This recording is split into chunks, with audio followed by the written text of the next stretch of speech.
معاشی مسائل کی وجہ سے ماضی میں حکومتیں جو ہیں ان کے حالات بہت بہتر ہوتے تھے. معاشی مسائل اتنے نہیں تھے جتنے عمران خان صاحب کے 4.5 سالہ دور میں آئے. تو میں سمجھتا ہوں توجہ زیادہ رہی ہے معیشت کی بحالی پہ، مگر فیصلہ سازی میں مشاورت کے دائرہ کار میں کارکنوں کا ایک حصہ ہونا چاہیے، اور اس کی پارٹی قیادت بھی اس کے لیے تیار ہے.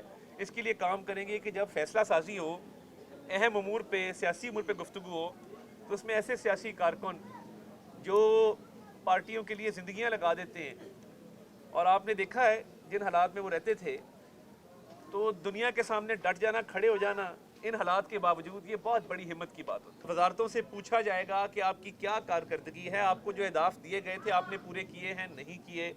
تو میں سمجھتا ہوں کہ یہ ایک ریکارڈ قائم ہوا ہے کہ تحریری طور پہ وزارتوں کو جو یہ دستاویز ارسال کی گئی ہے، اب یہ کی پرفارمنس انڈیکیٹرز ہیں، KPIs ہیں، جس کے اندر آپ کی کارکردگی کے حوالے سے آپ کو بتایا گیا ہے کہ یہ پیرامیٹرز ہیں جس کے مطابق آپ کو جانچا جائے گا.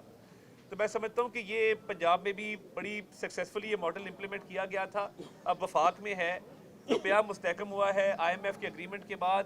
آج میں خبر پڑھ رہا تھا بزنس ریکارڈر میں کہ مہنگائی میں 3% کمی جو ہے وہ انشاءاللہ تعالیٰ جون تک ہو جائے گی. تو میں سمجھتا ہوں روپیہ مستحکم ہوا ہے، آہستہ آہستہ استحکام آ رہا ہے، تو اس کے ثمرات بھی انشاءاللہ تعالیٰ آپ کو نظر آئیں گے. بہت شکریہ.